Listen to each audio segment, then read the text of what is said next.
Welcome to the Spare Parts Racing Podcast, your podcast for all things motorsports. With your hosts, Sean Chavarella, Stephen Clary, and Taylor Moore. Hear that music? Hello and welcome to this week's episode of Spare Parts Racing. I'm your host, Sean, and right now it is just me. No Taylor, no Stephen, mostly because this is being done after we recorded. Unfortunately, we had an issue in the first 20 minutes or so where the audio was just absolutely unusable. So I'm just doing a quick little addendum to add in the content that was missed, basically. Unfortunately, we are not going to get the discussion that was on there. But I think these are still fun talking points that should be available. And, you know, we kind of reference it in the show and stuff. So, yeah. This week's episode, though, we are focusing on F1, the 2024 season, and specifically doing our year-end review. So I just want to start off this episode by going over what I would say would be the top 5 biggest storylines out of F1 this year. Unfortunately, we did this. However, we had a good conversation on this, but again, that was unusable. So I'll give my top 5 stories. But first, 3 honorable mentions I have to say regarding F1 this year. The first honorable mention is the championship as a whole. This year, we saw quite a good championship battle when it came to the constructors, one that we haven't really had in many years. And we also had not the greatest championship fight for the title, but there was a challenge at one point, and there was talk of could Lando catch Max. So the overall championship picture, while it wasn't the most important storyline of the 2024 F1 season, it's still a good one. And I think that's a good honorable mention. And then on the other side of the spectrum, another honorable mention is Christian Horner's misconduct story that kind of dominated headlines at the start of the season, and you can kind of say possibly led to decline of Red Bull. Again, hard to say just what would have led to that, if this actually had anything, or if there was more factors at play for the team to, you know, have such a decline, or if it was just a driver-related issue. Again, hard to say, but that was one that at the beginning of the season was kind of like, oh, this is not a good story to have in the sport. Having one of your major team principals involved in a story where, you know, again, some misconduct involving employees and whatever came of that, either internally or externally, that we don't know about. Again, there's not a whole lot of details there. We don't really know the truth, but it was a story, and you can see that it led to some changes in Red Bull, and some of those changes we're going to talk about later in our top story one. But yeah, so first one I'll mention championship, third Horner's shenanigans, and the fourth one somewhere in the middle, not so bad, not so good. Alpine as a team. Alpine had a very, very miserable start to the season. They were one of the worst teams on the grid, and like they had clear personnel issues. There was fighting between the team members. Ocon and Gasly were not getting along well. Very publicly, the team basically blamed Gasly for everything. Sorry, not Gasly. They blamed Ocon for everything, and made it clear that Ocon would not be part of the team going forward. And then you cut to then throughout the season, they essentially just put their nose down, worked hard, improved that car immensely towards the end of the season. They were consistently a Q2, Q3 team, doing everything really that they could to make the car better. And they had their fantastic result in Brazil, their 2-3, which gave them massive amount of points and jumped them the standings.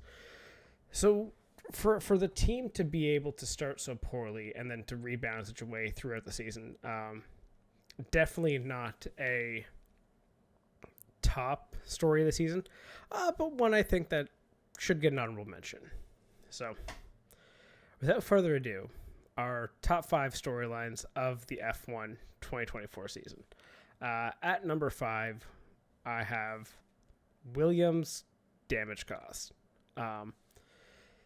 Specifically, this is a fascinating story to me because Williams as a team, which all F1 fans know, is one of the most cash-strapped teams. They are a team that is essentially held together with spit, glue, and force of will. Like, they do not do well, especially when it comes to building cars and having the manufacturing capabilities to pump out excess parts. Like, we just know they don't do that. And Williams as a team had, I want to say, close to 17 crashes this year from Ocon, Sargent. Why did I say Ocon there? From Albon, Sargent, and Colapinto. The number of wrecks this team had and amount of damage, surprisingly, none of the F1 or Williams team drivers had the most damage in F1. The most damage to a car, based on the Deconstructor Championship, was Sergio Perez, which, as we will talk about later, possibly why he lost his seat. So for that team to go through so much, I guess, damages on their vehicles, and then to go keep racing, keep going, and just try to build his most competitive car, that's a commendable achievement, and I think they had a great season for that. Now, moving on to the fourth most important, I guess, news story of the 2024 F1 season. This one, I think, might have some people kind of scratching their heads. But for me, it is the turnover or change in a lot of the personnel behind the scenes in F1. Over the last year, we have seen many people who are long time, like either the race director or people behind the scenes in race control or like the steward system. Many people who have been a part of F1 for a long time are kind of seem to be getting shuffled out. This one, to me, it's a story that I don't think it's enough light from a lot of fans over why is this happening. Is it happening because we do not like what they are doing, or is it because they're doing a bad job, or it's because they're disagreeing with a certain vision? We look at like recency, a race like Qatar where there was debris out and a yellow was not thrown. Again, is that a race director saying, I don't want to? Is that saying from a higher up, hey, there's no reason to throw a yellow? It's a lot of question marks around that. Just why a lot of these personnel have been part of the sport for a while, why they're getting moved around. And it's one of those things where we will not really know the answer or see the impact of these things for maybe next season or season after. So it's a story that I think is important to keep an eye on, but it may not be the most important one for a lot of other fans. So now, our big 3 stories, though. Number 3, I think for a lot of fans, would be the Adrian Newey saga. As mentioned earlier, there was a lot of rift within Red Bull, and clearly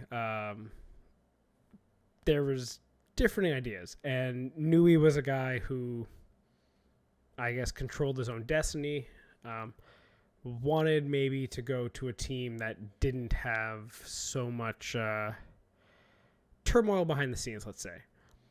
Now, did he pick a team that will not have that? Honestly, who's to say? Going to Aston Martin with Stroll, I don't know if that's necessarily the best thing for him if he was trying to avoid a situation like Red Bull where someone had like absolute power. But It is what it is. But the saga of Adrian Newey leaving Red Bull, seeing the decline in the car, and just seeing, I guess, every team take their shot at him. And at the end of the day, it came down to essentially Ferrari and Aston Martin. And Aston Martin, I guess, won the bidding war. It's one of the things you can get when you have one of, I would say, the wealthiest Canadians, Lawrence Stroll. And, you know, you can buy the best. So they bought Adrian Newey. They got him to come onto the team starting in 2025. It'll be interesting to see how the team does, because Aston Martin has historically really struggled with developing a car. So it'll be a fascinating one to watch what the future of F1 is, with now one of the greatest designers of all time going to a midfield team that keeps trying to take that step. You've had Red Bull, who's been a dominant team for the last decade, maybe taking a step back. You have Ferrari and McLaren, clearly the top two teams. So this could be the situation where this story and Newey's departure from Red Bull going to Aston Martin creates an environment where we may have 5 teams at the top, and then going into 2026 with the new car there, it's going to be fascinating to see how this one plays out. So that, I would say, is the number 3 biggest story of the season. Number 2 and 1 are kind of similar, but number 2 on its own is just silly season. This year, we saw so many changes in the F1 world. After the previous season, no one changed. Every team started the season the way they ended it. Not necessarily ending the season the way they started it, as we saw both last year and this year. There were a couple of in-season changes. But going from 2023 to 2024, every team stayed the same. There was no one that jumped, moved, went for greener pastures, anything like that. And this season, we saw a whole bunch of movement, mostly kicked off by Lewis Hamilton going to Ferrari, creating the dominoes of, well, now a Mercedes seat needs to be filled. Now a Ferrari driver is available. So many things happened. In fact, only 2 teams going in from 2024 to 2025 have the same 2 drivers as this season, and that's Aston Martin and McLaren. Everyone else is changing. You're going to see new faces on the grid next year. Kimi Antonelli is going to make his debut. That's going to be fascinating. I'm interested to see how he does. We just got word this week that Bottas is going back to Mercedes as a reserve driver. I also imagine he is a parachute option in case Antonelli cannot cut it in F1. But hey, kid has talent. We'll see how he does. On the other side, you have guys like Sainz taking quite the risk, I would say, jumping to Williams for next year. And you have like Hülkenberg. He's moving to... is it? Shoot, I'm forgetting. I know he's moving teams because the Haas is Ocon and Behrman for next season. Again, that's a big one too. Ocon moving on from Alpine. The amount of movement that has happened this year in F1 is fantastic. F1 is good when drivers feel like they can go to other teams, when drivers are able to move around, to fight and feel like they're at a place where they can do better, or they can bring a team up, or a team is bringing them down. It's always good when drivers, I guess, have way more movement. And on the flip side also, the Drive to Survive era of the F1 driver market is dead. Since Drive to Survive came out, there's been very little change in the F1 grid, I think because a lot of these drivers have marketability. People know who they are. But now that this series, I think, has grown in popularity and not just the drivers, you're starting to see a lot of guys get moved on from. And younger talent's going to be coming in. People are going to be more interested to see how the people that they've watched the last number of years, how well they've done, how they compare with new talent. And it'll be interesting to see if any of I think there's 5 rookies next year coming into F1, how any of them do in compared to their more veteran teammates. So that's a fascinating story for 2024. That's going to play out in 2025. And yeah, we'll see how that one goes. And then kind of continuing it on from this point, my number one story is the Red Bull driver drama of the 2024 season.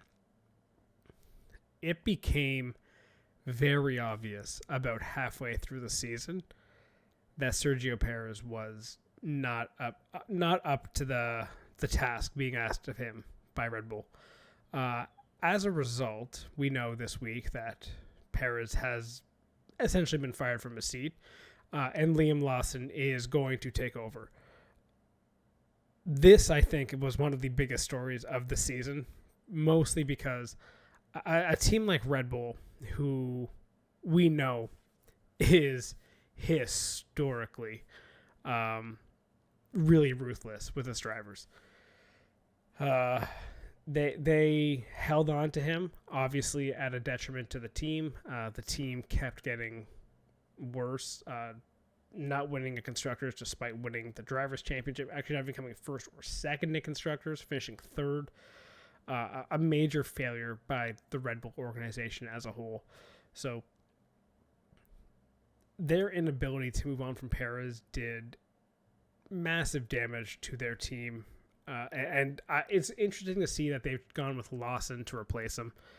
And again, they let this whole story of Perez, will they, won't they, drag out from essentially August all the way until December.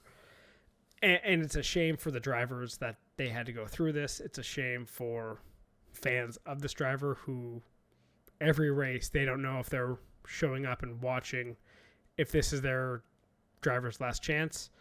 And then on Red Bull's side, they're now giving the reins over to a driver who wasn't even on their starting for this season.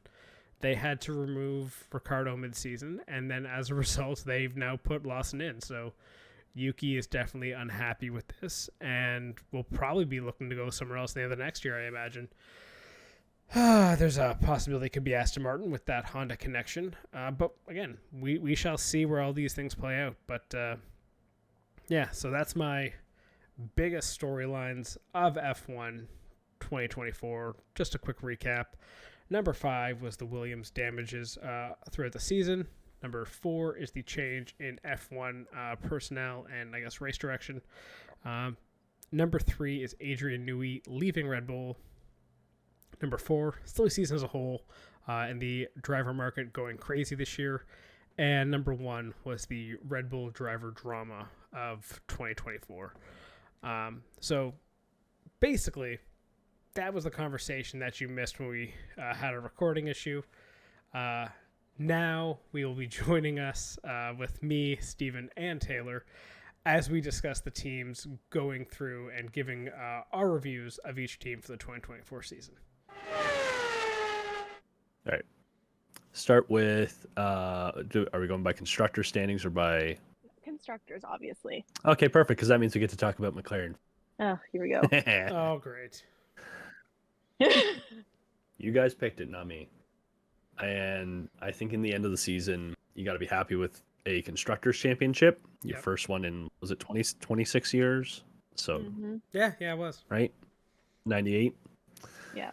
Got to be a little upset with, if you're Lando, with how close you came and how much you battled it at your best chance to possibly catch Max. Not necessarily performing at the highest standard, starting well in basically any race until it was all lost. And then Piastri, I think you're just sort of like, probably wasn't getting as much help as he could have for the last 30% of races, right? Like they weren't going to try and make calls for him to get a better result. Everything was going to be revolving around Lando trying to catch Max. But next year, I think you're hoping going into the season, if you're Oscar, hey, I need to get out to a hot start. And I could, if the car is this good, I could do something and maybe be the number one guy at the end of the year. Yeah, that's Yeah. fair. Yeah, they had like I would say it wasn't a perfect year for them. They did have No. minor controversies like involving the papaya rules and stuff like that of Hmm. getting guys around. And then the end of the year where what was it? Lando pulled over to allow Piastri to win. Like that Yep. was okay, interesting. Yeah. Smart move in the end, I think, just to It is, but like it's little on things like paper. that where it's like there is cracks in that team between the egos of the drivers possibly. Yep. Mhm. Like I don't think it's as I guess like a unanimous as like a direction for both of them. And yeah, I think depending on what happens next year, if the two of them go out of it like 2014, 2016 Mercedes, where it's just those two at the top fighting each other and they are matching each other, it could get kind of spicy. Oh yeah, Yeah. easily. I But agree. that's a good problem to have, because that means if you're in that situation, you're winning majority of the races. Yeah, that's true. And then you don't True. get worried until something either costs you from a standing standpoint, and someone like either Ferrari or Mercedes or Max gets into it or gets back into the fight, or it starts costing you, financially, Exactly. and you become Yeah. Williams from this year. So, Oh. Yeah. but we'll see. So overall, like, yeah, good year for McLaren. You Good can't year. be upset walking away from this year. Honestly, no. I would say it's a solid A year. I wouldn't give it A plus because there was a little hiccups here and there. You Yeah. didn't win the champion drivers championship. You just won the constructor. I think it was a good year for them. So A for McLaren. Yeah. Ferrari? Taylor. Oh, Ferrari.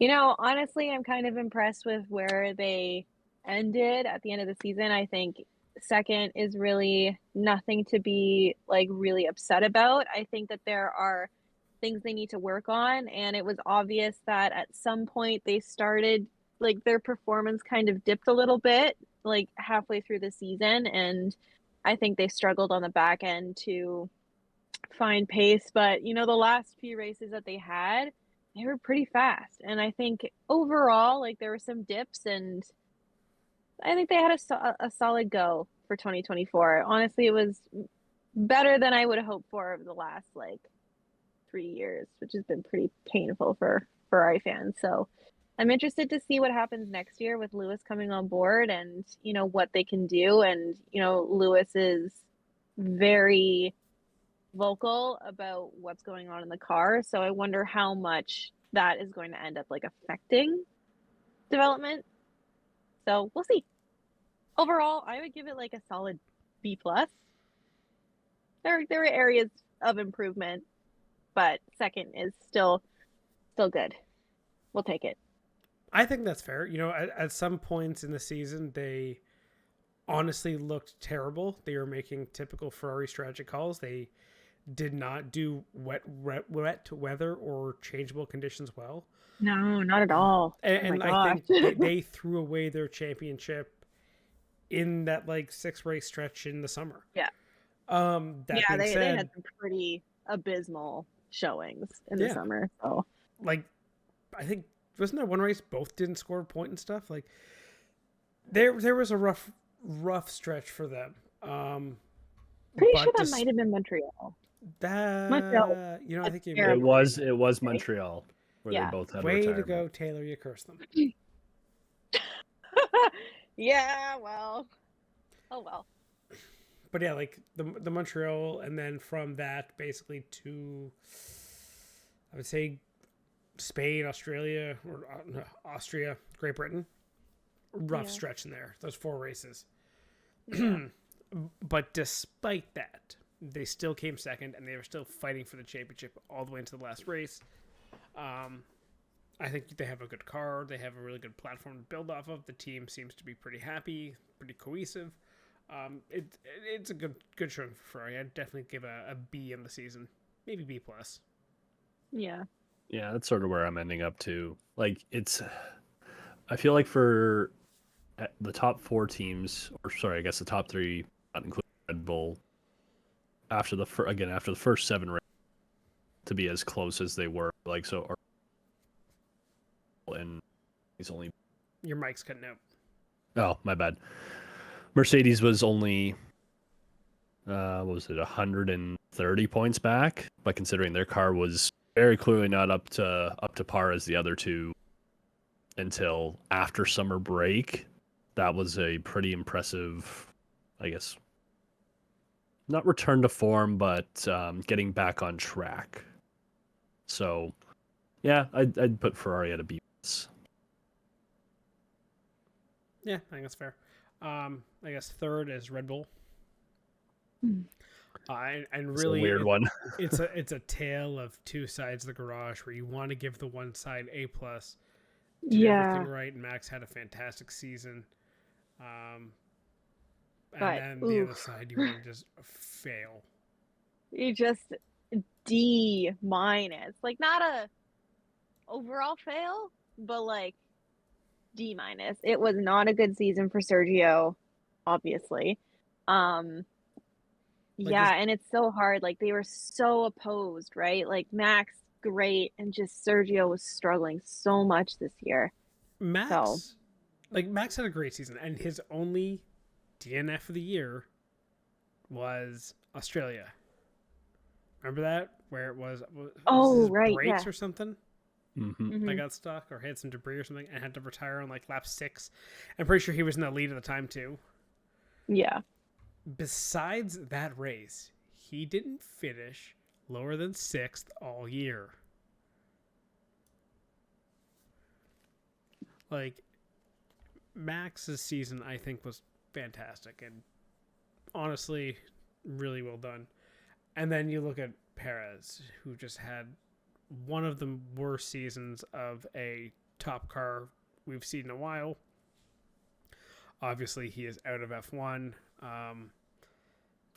And yeah, you kind of look at Red Bull and be like, well, you're known for being ruthless. Why couldn't you have fixed this problem before? Yeah. That, the Newey scandal to be, not Newey. Oh, yeah. Horner scandal of the year, Newey leaving. Yeah. So much around that team. Mm-hmm. Like, there was so much noise there, and I'm sure working in Red Bull was unpleasant for this season. It was probably a very, very not good working environment. Yeah. So for that, I would give them, honestly, a C as a team for Red Bull. It was not a Red Bull standard year. It wasn't. And, like, unfortunately, like, you can't, a team isn't just one driver's performance. It's, like, everything that happens within that. And I think a C is pretty good to reflect just the year that Red Bull has had. It's been, so many ups and downs, but, like, a lot of downs. Yeah, it's been a crazy year for them, so I don't know. I ended up giving them like a D. That's fair. Yeah. I feel you can make that argument easily. Because here's my thing. Red Bull seems that it's basically 2 guys running the entire team, and everyone else seems to be like they were just along for the ride this season. Max overdrove a car that was, after Miami, not really improving. Mm-hmm. And the only reason it was good up until Miami, Newey's development plan, because after he left, everything went to shit.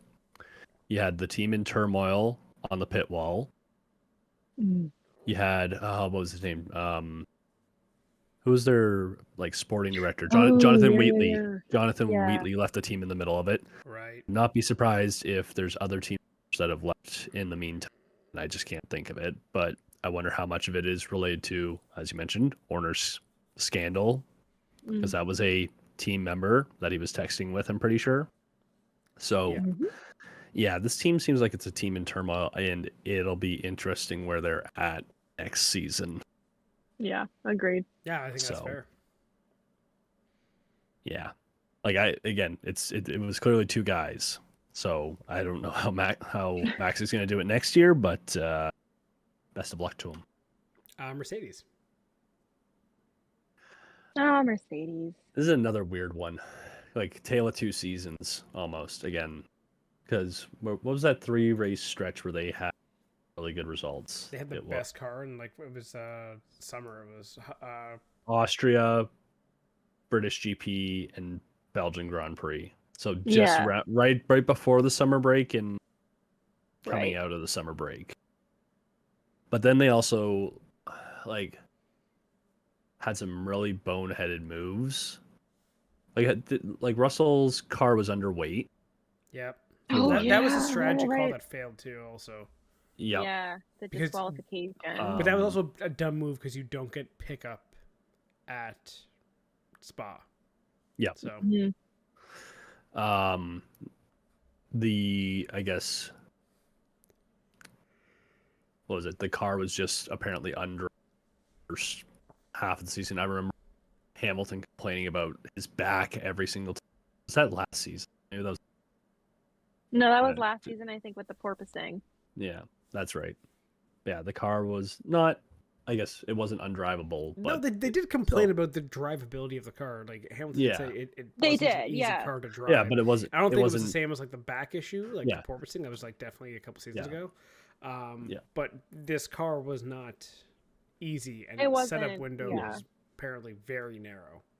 Yeah, Mhm. yeah, and you can see where they sort of figured it out, but then they also went back to not figuring it out again. Yeah.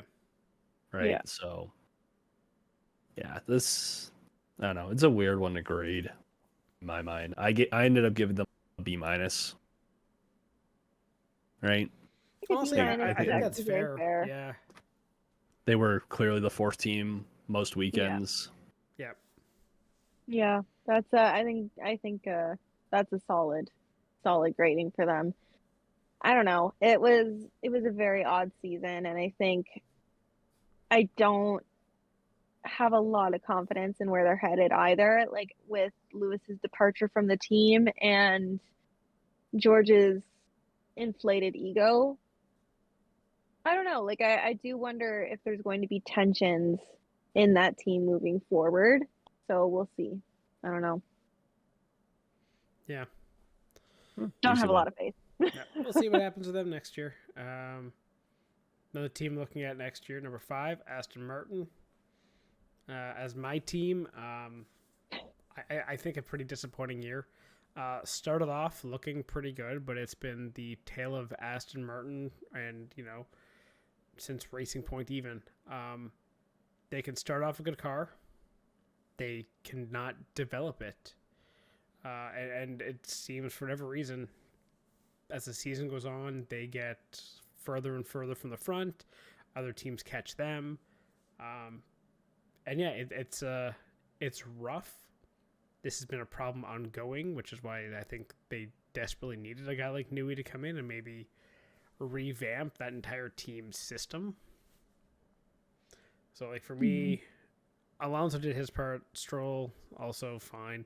Like, they were, after the first 7 races of the season, they were, I would say, 6, 7 best team. Like, they're a Q2 team.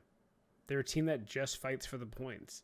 The only reason they managed to finish 5th is they built a big enough gap in the first third of the season, which is good for them. But yeah, it's like, well, what are you doing here? Like, for me, that they're a C team. I'll give them a C for their season. Yeah, I think a C. Yeah. Like, they weren't terrible, obviously. Like, 5th, middle of the pack.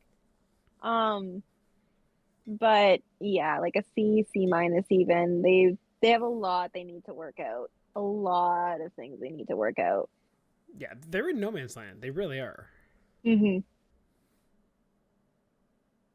Yeah, I gave him a C for came out and tried. That's fair. That's Yeah. Not a whole lot of notes. Yeah. Alpine. I mean, we already sort of talked about it, how the first couple races were just so bad, but the fact that they finished 6th shows that they could develop. I ended up giving them a B+ for that. I don't think we need to talk really more about it. No, I think a B is a good grade for them. Again, just from that whole, they started off poorly. They had such the recovery to, by the end of the season, they're fighting for the points. They're fighting to get into Q3s. They were abysmal to start of the season. Like, I think all of us thought, Yeah. this is a 18th, 17th team with a grid. Yeah. And by the end of it, and also the infighting too, between Ocon and Gasly. Yeah. Lots of Yeah, mess. and then seeing them all happy when they're on the podium together, it's like, okay, yeah, winning does cure issues. Yeah. Yeah, like, I'll give them a B. Rough start, decent finish. Obviously, some luck involved to get the wet weather result. Yeah. But sometimes what's the saying? Good to be lucky and lucky to be good. Exactly. Yep. So yeah, I'd say decent season for them. I'd give them a B. Haas? Yeah. Haas. Oh boy. I feel like this is another weird one. I give them a B too. I think. Like I Yeah. think B. Yeah. Like Haas is a team that I think they were feisty. Like they were always. I think that. Like, just like again, kind of like an Aston Martin zone, like throughout the season, where they were kind of that Q2 team. They weren't terrible. They would fight for a point here or there. Yeah. But something clicked in that car in like the last 6 races. And Yeah. they had pace and like consistently being Q3 and like that. Like if you're looking at that team, you cannot tell me you're not looking at how you finish this year with some kind of hope.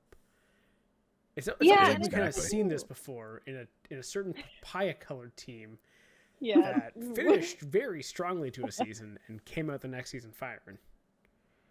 Well, we will see what happens next year, but I do think that they figured something out towards the end of the year. They had very consistent like qualifying showings that were really like decent. So I mean, Hulkenberg is moving to stake, right? So they have an all right, it's Behrman and who was the other Haas driver? Behrman. Ocon. Yeah, Oh, right. Ocon. Right. So we'll see what they do at Haas. We'll see, but maybe they figured something out in their development in the back half of the season that will do them good at the beginning of next. But honestly, yeah, like I think a B is a decent is good grade for them.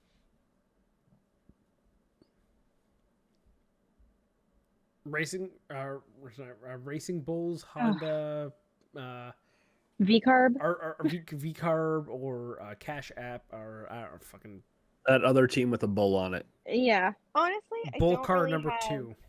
Yep. Yeah, I don't really have many notes to say on this one other than I think they were they had their own issues, but I think they suffered from the issues Red Bull was having, and they just kind of, they're all in that little Red Bull mix, right? So I think they struggled because Red Bull was struggling, and I think they had a lot of changes, right? Like Danny left, or like he was booted, and then they had. You have the Paris thing over you the whole time. Yeah, and like it was just a lot of change, and then like Lawson coming in, and it was just like, it's kind of like up and down. So I don't know. I'm interested to see what happens next year, but I'd give them like a solid C-. Yeah, I think that's fair. I'd probably give them a C+. I think it wasn't a terrible season. They had some good results. They were pretty much always competitive. They didn't really develop the car much, but they were just true. They were solid. They were a solid midfield team. It's just everyone else around them just excelled when they needed to. True. Yeah. Good point. Give him a C for cycling through drivers. That's fair. Williams. C for crash. Yeah.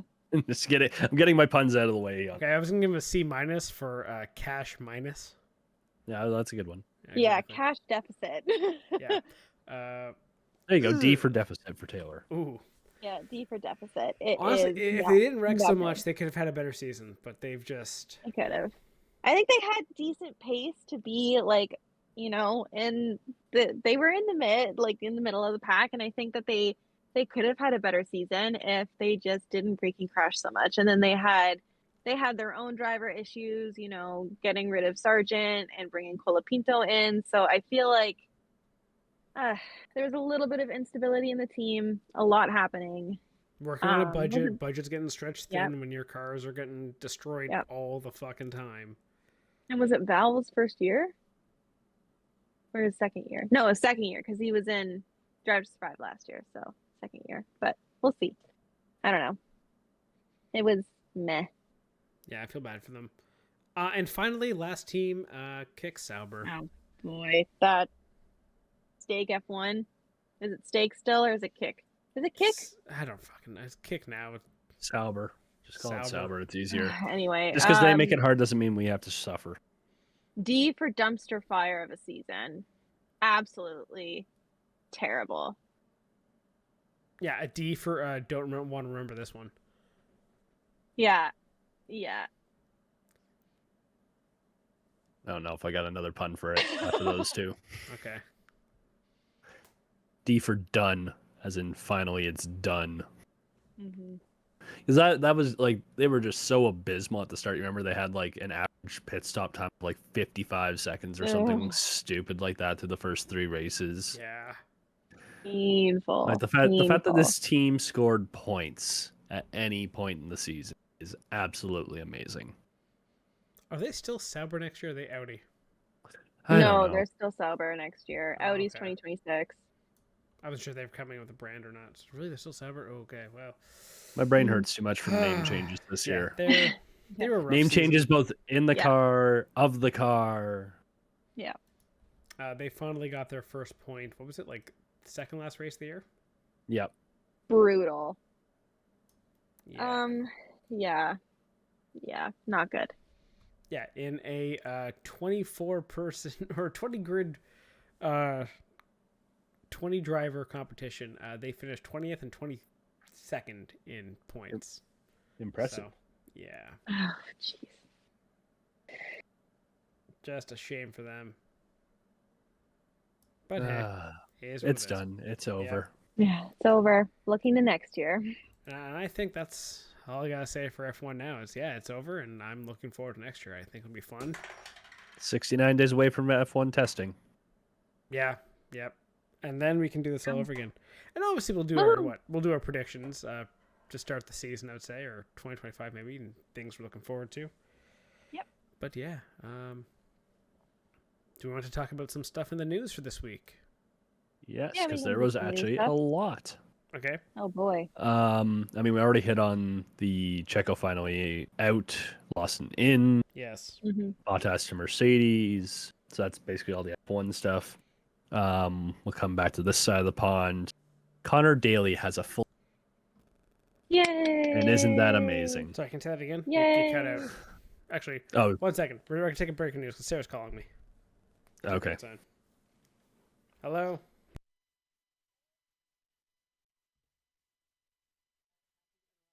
Take a break.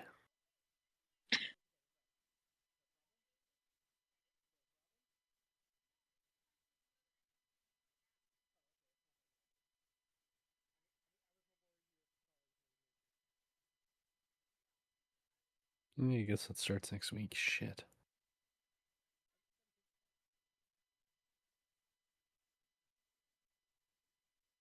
Okay, all good. Good. It's okay. No This one's episode's dead. going to be a bitch to fucking edit. Ah, just gotta mark the time. Yeah, I didn't record the first 10 minutes. Are you Seriously? for real? Oh yeah, so basically I'm gonna have to fucking do a dement of myself in there, and then fucking cut into our talk. Steven, it's fine because Steven keeps fucking cutting out. You were good that last. I don't know why. I know. don't I know why. you don't. I know. You just got to be up Oh, into it. dude. If you're, I think every time you look to the side, it cuts out. Oh, okay. All right. So So where were we? anyway, Connor Daly. We'll just restart at Connor yeah, Daly. we're gonna restart the news. Okay. Okay. So anyway, this is gonna be a fun one. This might not get out till next week. To be honest, I might have to work on this Okay. one weekend. Who cares? Exactly. Who cares? It's fine. So, okay, do we want to take it from the top of the news, like talking Yeah, about yeah. Checo, or just go? No, Okay. just top of there. Okay, so moving on to news of this week. What do we got? Because we've already talked about the Checo stuff. We've talked about the Bottas, so the F1 stuff's kind of covered. Yep. Yeah. We'll hop back to this side of the pond. Our boy Connor Daly has a full-time ride. Yay! He's joining Yunkos. Honestly, fucking the one guy who probably deserved that seat the most after last year, what he did for that team. Yep. He deserves Honestly, he deserves it. So happy for this news. Yay! We love to see it. Yes. Yep. And again, it is a full-time ride, so he's not just jumping in and out every other weekend like he did all of last summer. So, and then down in the lower level, Sophia Florsch is joining D in Indy NXT. He's joining what? Or next. Joining HMD. Oh, okay. Yes. So we have 2 female drivers. That one I'm pretty excited for, mostly because, again, getting, I think, young drivers with big followers to these lower series is very good. Also, I don't know if you saw, but the TV schedule for Indy Next came out today, too. And just a reminder, most of those races are going to be on Fox Sports 1. So they're actually going to be real TV deals, not just like on Peacock or something, like actual cable TV. So that's huge for that series, to get more eyes on it, to get people maybe watching it on TV. Honestly, it's a good move. Yeah. I think it is kind of, I feel like the Jamie Chadwick effect a little for Indy Next, where your career is kind of stalled. You don't have the budget to go push to F2 or other higher series. So you come over to North America. You may not win in your first year, but if you get better, do it again for another year. Win. Okay, now I'm a winning driver in a series that's right below IndyCar. What are my options? And you can go sports cars. You can probably go, somewhere else. It definitely, I think, opens up your career when your path seems to have stalled in Europe. Yeah. Yeah. And especially for like female drivers, like, again, you have Haley Deegan and you have now Sophia Florsch, who are, say, young female drivers looking to make their way in the racing world. These are good things for them. I did see a bit of an argument on the IndyCar subreddit. Oh. Regarding Indy NXT and it being the dumping ground for European drivers where they can't make the F1 ladder coming over here. I disagree with that because, like, I think all talent is good and all people coming over. Yeah, that's fair. Again, F3 is bloody expensive. It's like $2 million for F3. Yeah. I was gonna say, is that necessarily a bad thing? What? Look at the current, like that younger drivers are ditching the Formula Series and coming over to North America. No, I don't think it's a bad thing at all. No, you have look at your current IndyCar grid and how old some of the drivers are. They aren't going to be around forever. Yeah, exactly. So You we just need start- the young talent coming up through some of the feeder series too, right? So Yep. It's a good thing. So have them race here, get ready. For some of them, learn how to drive an oval. Yep. And then whoever makes it, makes it. Again, like guys like Scott Dixon, Will Power, guys in their 40s, they're not going to be around forever. Talent is talent, and it tends to rise to the top depending what series. Like, I'm pretty sure Pelot raced F3 and was not blowing the wheels off.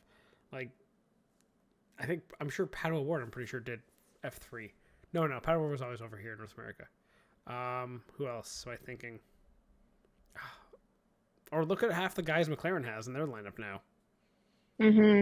Like, we're not has, but had like last year, like a Porsche or like a, or even like a Lundgaard kind of guy. These guys came up the European system. True. They eventually jumped over to North America because that's where the opportunity was, and then they thrived in that opportunity. Like, it's not a bad thing to look at North America as an option. Because, like, if you want to think of it as like the ladder system, you know, how you have the different levels, IndyCar, I think, is a fantastic level. It's higher than F2, lower than F1. Yeah. I think Indy Next is higher than F3, but lower than F2. Mm-hmm. just in terms of like car performance. Like these are, I would say, comparable steps, but also if you're going from F3 into Indy NXT, it's not like an unrealistic step. I saw some people saying like, "Oh, you should go to USF Pro or USF 2000." Okay, you're not going from F2 down to say the equivalent of being like, I don't know, Formula 4. Like, that just doesn't make any sense. No. So No. I think it's a good thing. I think the more people you have in Indy Next, the better. I remember back in the day where you had like fields of like 7 cars. Now you have a good almost 20, I think.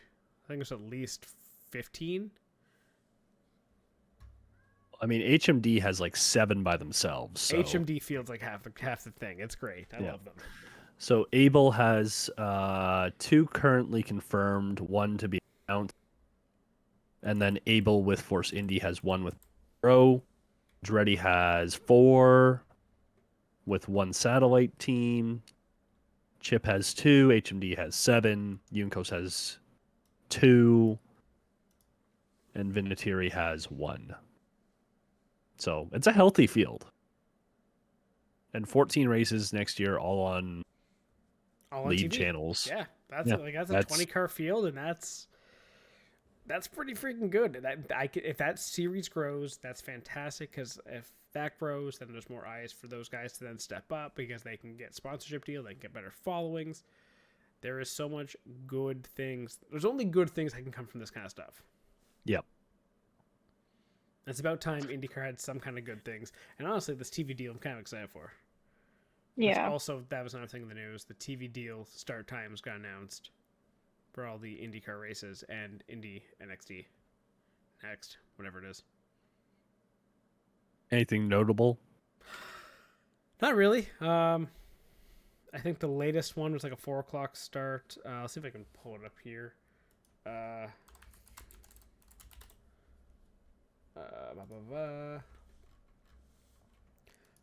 First race starts at noon. Thermal Club 3 p.m. Eastern. Long Beach 4:30 Eastern. So again, I think I got like David Lance really happy, the guy who yells noon all the time. It seems like a lot of these start times are midday. That's good. I think the one that's good. not is Indy Road Course is a 4:30 p.m. start. These are all Eastern time. So that's Eastern time zone starting at 4:30. So that's, I guess, the latest run race.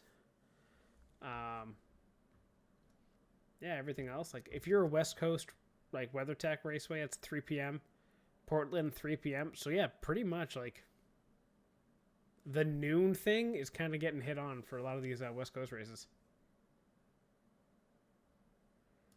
That's a good thing.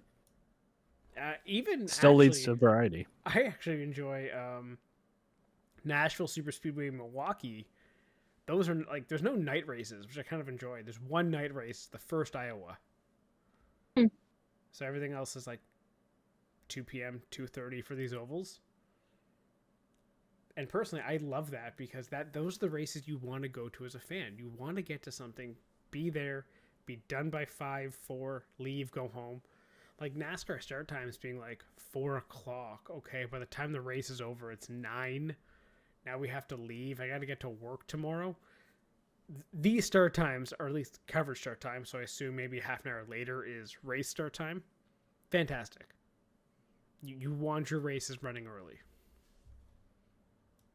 Again, it's what's best for fans on a Sunday afternoon. Yeah. Yeah, and honestly, if you're going to have one race start later, the Saturday night is the one you want. I get it's a quick turnaround, but, I mean, these teams are going to be run ragged over this July schedule already, so just hope the guys don't crash out on Saturday night and that they have to work through the night to get the car ready. I agree 100%. But yeah, I feel so bad for these teams. Yeah, that's what it is. Yeah, I think that's it for IndyCar news. Yep. Did the F1... NASCAR, we got big news. Are we talking about the 2311 got their injunction. They are going to be racing as chartered teams in 2025. That's huge. That is Big- huge. It's a big win for them. Well, I think it completely changes the dynamic of the lawsuit. Yeah, true. So, So- for anyone unaware, the idea right now in the lawsuit was that they were trying to get an injunction to get listed as a charter team to be able to get the payouts of a charter team. However, not be able to follow the clause in the charter that says you can't sue NASCAR. Right. So NASCAR was like, nope, you got to sign it if you want to get paid. And they went to a judge and was like, nope, they can't do this. And 2311 said, hey, can we get an injunction that says we can do this while still suing them because we're in an active lawsuit? And so last week, I think, the actual judge in the case swapped. The first judge stepped down. Another judge took on the case. And now this week has said, you know what, yeah, we're going to give that injunction. 2311 in front row, get their charter for next year. And now NASCAR can appeal. Probably not going to win it based on what the injunction notes are. So they basically said the injunction needs, or is the success or failure is based on factors, is what I've got here. Likelihood of success. So is the team able to succeed without a chart? Probably not as much as they could, which also then goes into irreparable harm. So the brand has harm. The drivers were saying that they have a breach of contract. The sponsors have a breach of contract. So financial harm there. What else do they have? Balancing of equities. So the judge ruled that NASCAR would not be harmed by the injunction, since the cars would still be on track anyways. They'd just be able to make the money versus not making millions of dollars. And then public interest, which, these are 2311 is a very popular team and had some success that probably helped. And therefore, they get their injunction. Yep. So, yeah, it's going to be really interesting going forward, this whole lawsuit scandal. Yeah. Because obviously, when this first happened, NASCAR's obvious intention was to get this thrown out. To basically add that there's no case here, right? The fact that they get this injunction goes against, I guess, one, that hurts NASCAR. I don't think NASCAR's going to get this thrown out. This is going to go ahead. Mm-hmm. The next step NASCAR would want, if they can't get it thrown out, would be get a settlement. Fine, we'll let this go away. We'll pay you something, yada, yada. Yeah. It would help them to get a settlement if they were not allowed to race as charter teams. So that hurts NASCAR. Yep. Because I don't think they're going to get that. Yeah. Now, on the flip side, 2311 or front row could try to go for a settlement to be like, well, do you now really want to settle? Because it's going to be, you're going to have to add a couple zeros onto that check. Maybe 3 or 4. So, again, NASCAR's going to have to decide. Are they going to have to pay out? Or are they going to go through with this? The ball's in 2311's court and front row. They have, I guess, the advantage. So if this goes to trial and you actually do have I guess like an exploratory kind of part to this, it'll be very fascinating what comes out. NASCAR does not want that, I think, because that means their books become public. Yeah. So interesting development. Honestly, it is massive news. I gotta reach out to my one friend. They're into antitrust law. That's kind of like their thing. So I feel like I gotta reach out to them. Oh, interesting. Yeah, I would do that. Yeah, honestly. You're telling me Definitely. we could have had an expert on this? I mean, I guess it's also Canadian law versus American law, but I can't see it being so different neither American in this It's fine. case. Oh, okay, perfect. Yeah. So, you telling me we could have had an expert on this? I don't even know if they pay attention to NASCAR shit. Who knows? Who knows? Yeah. You think I just understood half of what I said? You didn't? Maybe. Okay, well, that's a problem. No, it is in layman's enough that it does make sense, but Yeah. some extra dive down and maybe some precedents in other cases would be helpful. in Hmm. how this could go. Yeah, we'll write that down for the future. There you go. Okay. Anything else news related? No, I think that's pretty much it for news. Okay. But at this rate, who fucking knows what's going to happen over Christmas? I That- can't Well, we'll wait see what for happens. I can't wait for some giant news dump at Friday at 5 o'clock right before Christmas. Christmas is on Wednesday. No, I know, but like this is the last Friday before Christmas is what I'm saying. Okay. Okay. Oh, You know, I how it's see. usually like the Friday news dump going into a weekend. Fair enough. Yeah. So yeah, I guess that's it for our thing. 2024 is a wrap for us. Yahoo! All right. Anyone Woohoo! have any favorite memories from 2024 as a collective or individually for stuff? Whooping your asses in fantasy. Yeah. Oh yeah, what was terrible. what was our F1 predictions? You ever did those? Oh, you know what? I never did. You never Oh. did that. So we have two things. We have Well our done, guys. Let's get those. You got 10 minutes. You're Yeah, fine. they haven't even kicked off Hurry yet. up. You're Tell, fine. tell Connor to pour a drink and You just get ready. haven't even gone to the coin toss. Get over it. All right. So okay, so here we'll do this in two parts because I'm trying to log in on. So we went through our constructors and how people did for that. We did not do our drivers or our head-to-heads. Drivers, we had said Verstappen first. Good job, Hey, everybody. good job, Wait, us.